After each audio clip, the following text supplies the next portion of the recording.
All right. Well, I am super excited to have back on the show for maybe the third time, I think, Gordon Yeah, Brewer. something. I'm super excited just to catch up with you. So, Gordon has become a great support to myself and private practice elevation for years now. And so, always enjoy catching up with you. Gordon, welcome back to the show. It's good to be here, Daniel. I'm glad to be back. Yeah, excited to hear about your story about around podcasting. Mm-hmm. You've got some things coming up that we'll definitely let everybody know about related to building a podcast. But before we get into that, why don't you just tell us a little bit about who you are and what you do for folks who don't know you. Okay. Well, thanks again for having me. I always look forward to these conversations. But I'm Gordon Brewer, and I am the person behind the Practice of Therapy podcast and blog and resources and that kind of thing. I'm also a group practice owner. Have a small group practice in Kingsport, Tennessee, which is Northeast Tennessee for folks that might not know where that is. We're in a beautiful location here in the Appalachian Mountains. But I've been in private practice probably since around 2006, and then started my group practice in 2014. And then the practice of therapy, I really kind of started in 2016. And so then just kind of on a whim, I decided to start a podcast. I was listening to a lot of podcasts and was, I thought, well, let me try this out. Just really not really sure if I would stick with it or anything like that. But anyway, figured out how to do it and started it. You And stuck it's with it. grown. Yeah, I stuck with it. And so, yeah, we're now up to, I think we're getting ready to probably, as we're recording this, getting ready to release like our 268th episode, something like Wow. that. Wow. So been doing it since 2017. Wow. Yeah, I love the medium, and I think Daniel might have shared here on this podcast is that I started the Sightcraft Network, which are really bringing together a lot of us kind of like-minded folks that are in kind of this therapist entrepreneurial space of really helping folks find resources and the things they need to grow their practices and also expand their practices in other ways. So, yeah. Yeah, and we'll definitely put that in the show notes, the Sightcraft Mm-hmm. Network. And so yeah, Gordon, I just commend you. Like you just have done such a great job just being a resource for this community. And you had this idea to like, hey, let's get together the people who are podcasting for mental health professionals, people in private practice. And so now we've got this group of a few podcasts here. I forget what Right. number we're up to, but now Yeah. we're talking each month now, and talking about how we can support each other and let other folks know about our podcasts, and connect. Right. And I think all of that translates into really service, for this community. So Right. thank you for doing that. I don't know how Yeah. you get to all the things that you get to. Yeah. Well, it's probably, I realize I keep too many irons in the fire, and that's something that I'm working on with my therapist. I hear you. Yeah, yeah. So yeah, but yeah, the Sightcraft Network just really took off. I think we're up to seven independent podcasts in the network, and I'm sure we'll be expanding it here later this year in 2023. And Yeah. yeah, and just really the whole goal of it was to really, number one, just provide support and community around this whole medium of podcasting and Yeah. in our specific niche, and just doing a lot of cross promotion and support and that kind of thing with the different things that we're all doing and providing. Yeah, it's great. I love it. Well, Mm-hmm. thanks again for putting that together. And Yes. yeah, for folks listening, I'm sure you'll hear more about it. And we're all going to be working together to bring more resources, more training, free stuff just to help out this community. Right.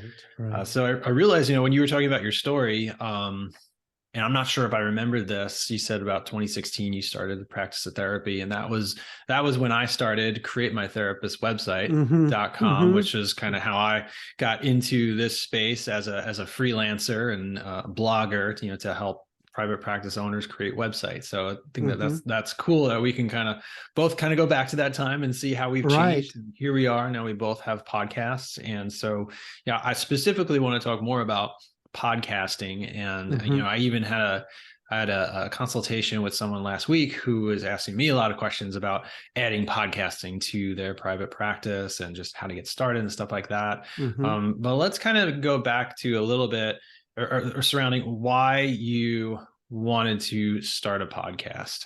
What were some of like the main reasons that led you to do that, and what were you doing before then? Yeah. So originally I was just blogging, and one of the things about blogging is that it's a good medium, and I think really I can't remember. I heard recently when podcasting kind of came on the scene, but it's a fairly recent kind of thing. With internet and that sort of thing. But really, I think podcasting didn't really start to take hold until around 2008, 2006, 2008, somewhere in that time period. And Mm-hmm. so most people didn't even know what a podcast was. And I guess one of the things that I kind of learned along during that period when I started the podcast is that podcasting was really in its infancy, Mm-hmm. as compared to blogging or putting content out. And then in conjunction with just the growth of YouTube and just kind of, I guess it's fair to say, audio visual kind of content production. Yeah. And I was just seeing a lot of buzz around that and how things were kind of trending that way. And so I thought, well, as I said before, I listen to a lot of podcasts and I enjoy that medium. And it's actually the way that I prefer to consume content now. Even with the books I read, and I'm using air quotes here, I listen to them on Audible now. Yeah. And so for me, podcasting was something I enjoyed, and was what I was using. And so I just kind of thought, well, let me see what it'd be like to switch from blogging, which is much, in many ways, much is more time was time more time consuming for me to sit Yeah. down and Yeah. come up with a topic, and then type it out and write it and edit it and all of that sort of thing. But, now we've got this chat GPT, which is a huge Yeah. game changer. Well, I don't want to go down that rabbit hole just yet, but anyway, yeah. So that's what got me interested in it. And the other thing about podcasting that I like is that it, it seems that it is more kind of at least it feels more like a more intimate medium, in that Yeah. it's almost like you're talking to people individually, as Mm-hmm. opposed to, and that's what it feels like really on the receiving end. You hear somebody's voice, and it's just really kind of they hear you in that way. Yeah. And the other thing too is that it's podcasting is kind of here. I'm getting into your wheelhouse here, Daniel, but podcasting is a great way to kind of increase your SEO, in that more and more people are listening to podcasts. I need to go look up in the recent statistics, but particularly during the COVID pandemic, it just exploded as Yeah. far as the number of people that were turning to podcasting. And so yeah, and so it's like having a conversation with person. It's also more portable in a sense, and that you can listen to a podcast on your commute to work or whatever. And I know I listen to all my books and my podcasts and stuff when I'm mowing the yard in the summertime. And Yeah. so it's a great way, or if you're going on a road trip, it's a great way to fill the time, and also, just learn new stuff. And so that was that's part of my motivation behind that, but also just creating a great network of people. I've just met some of the greatest people through podcasting, and then being able to interview them and have conversations. Because when you think about it, a podcast is no different than, for us in this, in this space, really, like almost like having a session, although we're not doing therapy, but you're just having a really interesting or meaningful conversation with people through this medium. Yeah. Yeah. Yeah. I love that. And I think that that's been one of the one of the just the greatest blessings of having my own podcast is the Hmm. relationships that I've been able to make. And you'll people reach out to me that maybe I haven't, they weren't even on my radar, and they tell me what they do. And it's like, okay, let's talk more about that. Like, let's get on the Hmm. podcast. And so, Hmm. I'm able to introduce that person to my audience, and we all get to learn together. And there's just this sense of community. And I mean, business wise, sometimes those folks will refer other people, to private practice Right. elevation. So there's this just, reciprocal effect and generosity going on that I love Hmm. about podcasting, that it just doesn't work in the same way with blogging or guest blog posting. Right, right. Yeah. And one of the big benefits that I really wasn't again, when I started the podcast, I really wasn't expecting this, but what what has happened through my podcast is I've been able to have a lot of monetization opportunities in different ways, either through like affiliate relationships, with different products and services and that kind of thing.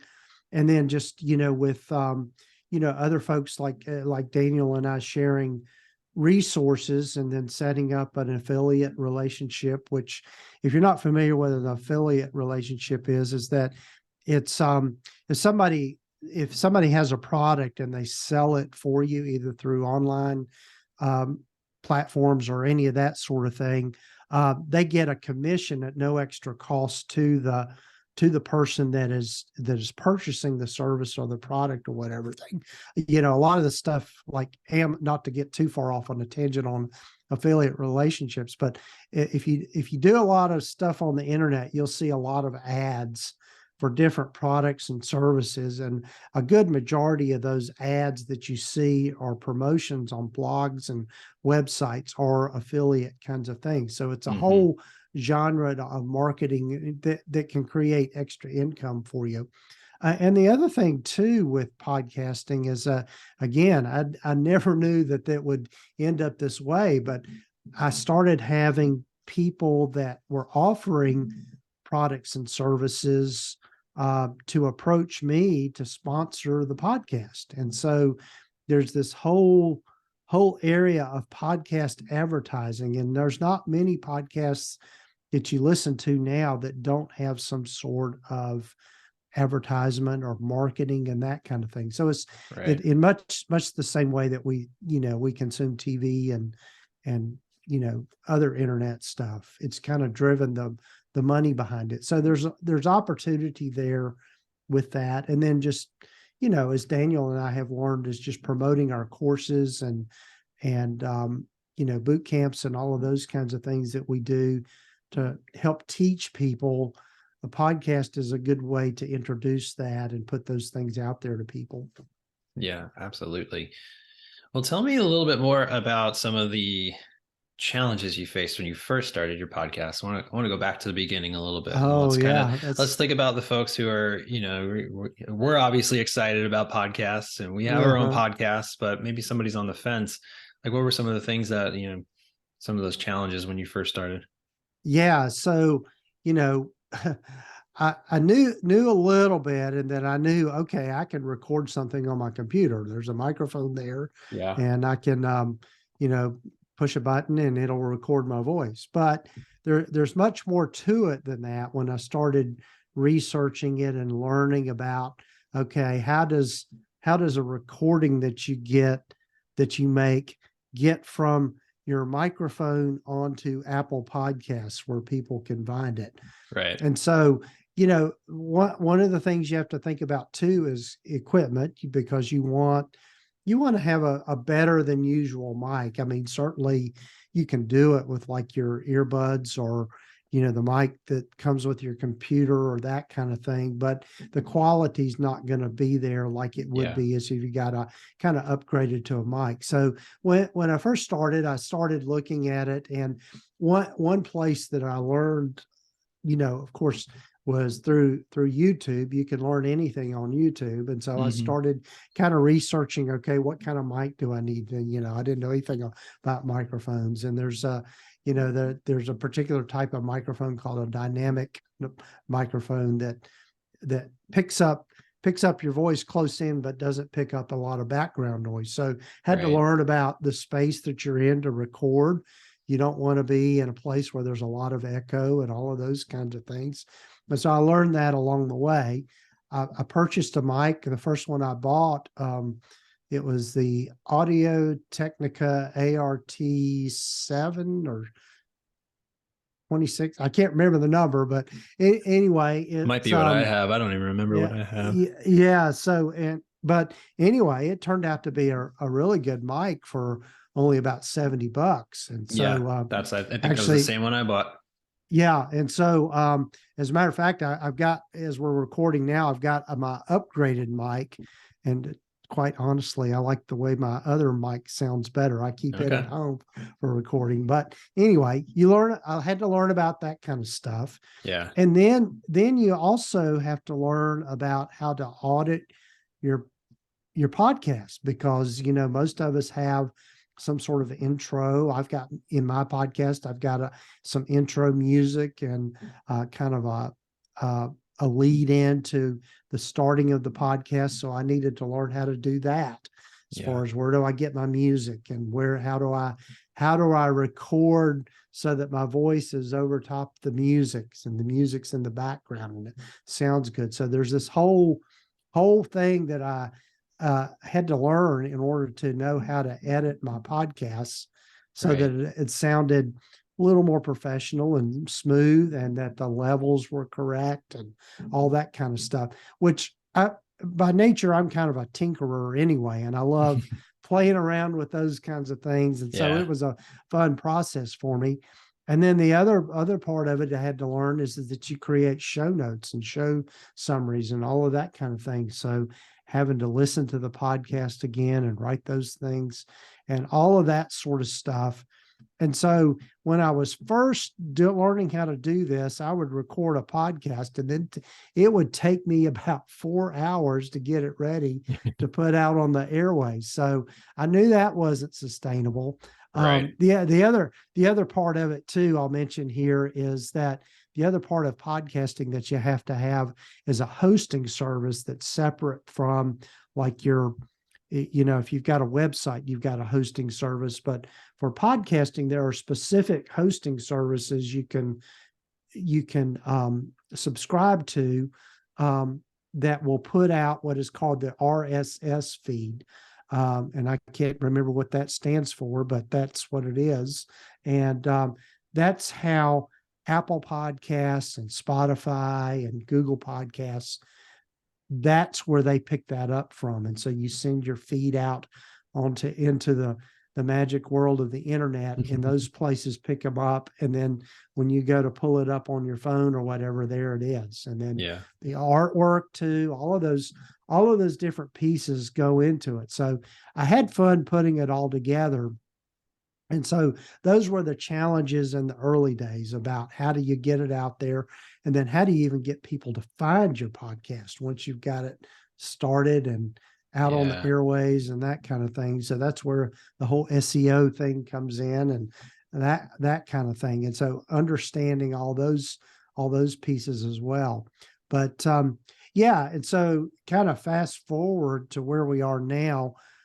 Like I said, doing the audio editing and all of that kind of thing, was doing it all for myself in the beginning, which was a good learning thing. And I'm really glad I did that. Um, but it got to where I needed to outsource that. And so Yeah. I've got a virtual assistant, Rachel, that does all of that for me. So I record the podcast, upload it to a Google Drive. She picks it up and she does all the stuff on the back end, Yeah. which is a great situation for me. Yeah. Yeah. Absolutely. I've been doing, writing my show notes and putting all that stuff together, since I started the podcast. Mm-hmm. But I've recently, I think somebody in SiteCraft mentioned swell.ai, Mm-hmm. and Mm-hmm. that's been really helpful. And so and we'll put this in the show notes. What it does is you upload your link to your podcast episode, and then it will pull out a content into written form, so you can write emails, you can write show notes based on that content instead of Mm-hmm. sitting there trying to write it. So Oh that's yeah. super cool. I always love when there's tools that can make things go Oh yeah. faster, for sure. And Yeah. I take sort of a laid back approach to my podcast, and so I Mm-hmm. kind of, for unless there's like a terrible interruption, I mostly don't really like edit the episodes. I add an intro and an outro and that sort of thing, but Mm-hmm. I keep it really like minimal. So if Mm-hmm. there's someone listening, like, just know, like, that is okay too. Like, it doesn't have to be perfect. And Absolutely. so many times, Absolutely. like, we're afraid to hit that record button because we're like, how am I going to sound? I haven't done this. And yeah, when I first started, I remember re-recording things over and over because I couldn't even get through the intro because I would just flub over all my words. um, but now I'm just kind of, you hit record, and you just, like you said, it's like, you're talking to a friend, and you let it go, and that's okay. And no one's going to Mm-hmm. remember that first episode Right. either, especially when you're years into it. Right, right. Yeah, and I think it's yeah, you can get yeah, I think you're exactly right, Daniel. You can get real hung up on, all the bells and whistles around how the podcast sounds and that sort of thing. But I think particularly in our niche, in our field, people are more interested in the content Yeah. more than just kind of the bells and whistles Right. and the flashy stuff that you can do with podcasting. But Yeah. yeah, Yeah. that's why we're here. Hmm. Yeah. I'm curious to hear, so you have this podcast, Practice of Therapy, which is geared towards therapists and growing their practices. Has that podcast influenced your private practice? Like, has it helped with the growth of your private practice? Are those two separate worlds to you? I'm just curious. Yeah, so probably the honest answer is they're kind of two separate worlds. But having said that, I started a new podcast this past year called the Kindness and Compassion Podcast, which is really geared towards um, the general public in terms of having conversations around, um, you know, uh, psychology, spirituality, religion, and really how we can end a lot of the polarization that we're experiencing Yeah. in the world was my whole purpose in that. And so in that sense, that particular podcast resonates with people in a different way. And so Yeah. I've had people to reach out to me about doing, starting therapy or some coaching and that kind Yeah. of thing Yeah. around that. So and there are tons of great therapists out there that are doing their own podcasts and just really are geared more towards the general public. So an example of that is our colleagues that are in part of the Sightcraft network, Aaron Potratz and Nathan Hawkins, and they have the Shrink Think podcast. And Mm-hmm. so their whole podcast is really geared towards how do people come into therapy, and what are some self-help kinds of tips around just dealing with the normal stressors of life and mental health issues and that kind of thing. Yeah. And so I think you can absolutely have a podcast that is kind of public facing in that way. And it's they both have very successful practices out in Oregon. And a lot of that comes from the traffic of that. And I know there's some others out there too. Another one that comes to mind that's just a really fun podcast to listen to, and is Jeff Gunther, and he is I forget the title of the podcast. I wish I could remember it right off the top of my head. But anyway, it's really just some raw talk with he and another therapist friend just about life and sex and marriage and all of those relationships and all of that kind of stuff. Yeah. Is it And a so finding therapy? it No. is, That's let me pull it up Yeah, here while we're checking I here. haven't talked to Jeff in a long time, but I remember seeing that podcast that you're talking Yeah. about. So He's it's he's been on oh here, but it was a long time ago. Yeah, it's called This Changes Everything is the name of their Ah, yes. podcast. And he Yep. does it with Sarah Rice is is the other person. But it's again, that's just that the Shrink Think podcast are examples of more public facing Yeah. kind of podcasts that you can do your own thing with it. And I would say the thing is, if you're considering starting a podcast, do something that you're passionate about or that you Yeah. enjoy, that just really energizes you, that you can talk about. And I think like practices as well, it's real important to have a niche Yeah. that you're kind of focused on. Yeah, absolutely.